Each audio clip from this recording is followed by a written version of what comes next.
Haint blue isn't necessarily a single color, but rather a family of light blue shades, and is often used to paint porch ceilings in the southern half of the United States. It can range from a soft, muted shade of blue to sometimes leaning more towards aqua, and is often described as a color that evokes the sky or the color of water.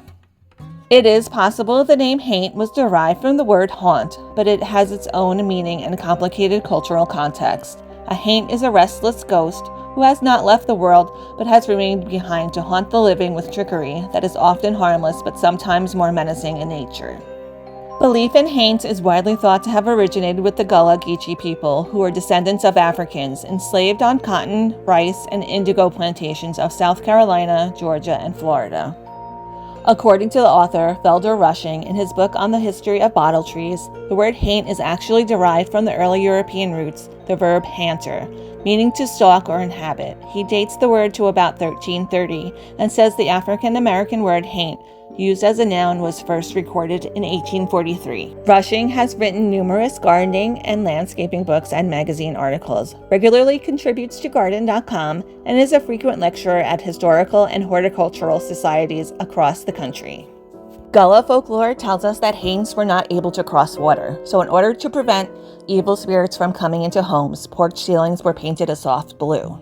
To make the blue pigment, the Gullah people combined milk, indigo dye, lime, and other pigments.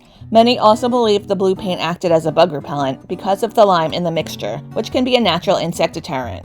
It's also believed to be a bird nest deterrent. Although no scientific research has been found on the subject, there's a thought to it being a psychological component, as a bug or bird will not nest on the ceiling if it thinks the area could be the sky. Some folks would take it a step further and painted not only the porch, but also doors, window frames, and shutters. Blue glass bottles were also hung in trees to trap haints and boohags. As Gullah culture became forcibly mingled with white Southern culture, the custom became more widely practiced. Not all Gullah identify with the belief that haint blue can ward off evil spirits, but the historical significance of indigo crop still applies.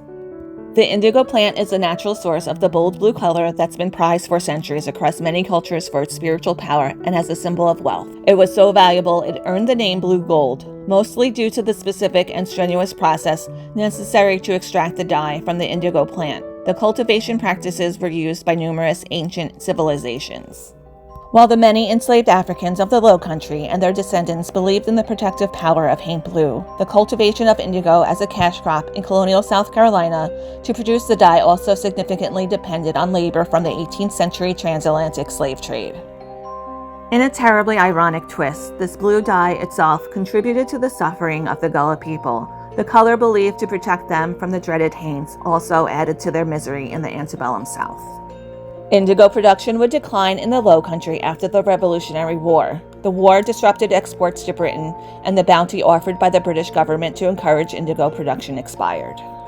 While some South Carolinians continued to cultivate indigo, they faced competition from Spanish and French exports and eventually turned to more profitable crops like cotton.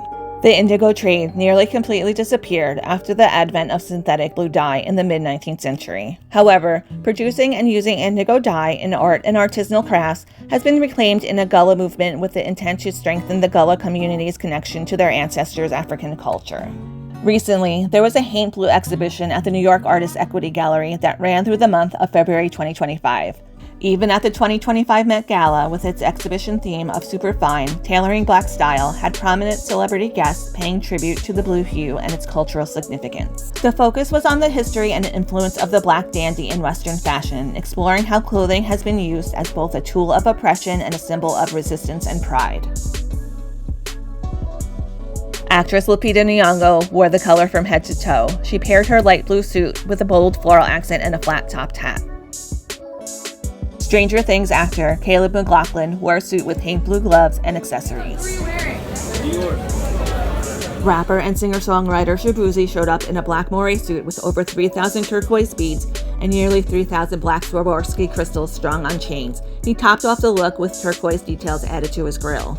Social media fell in love with the looks and even more after learning their history. Sustainable historical costumer Emily at Our Shields Maiden was one of the first to notice. Emily is known for sharing and educating about the historical context for modern fashion. Haint blue continues to be a popular color on southern porch ceilings and is embraced as a modern design choice. While some still associate it with warding off spirits, it's now more often seen as a way to bring a natural sky-like aesthetic and create a bright, inviting space.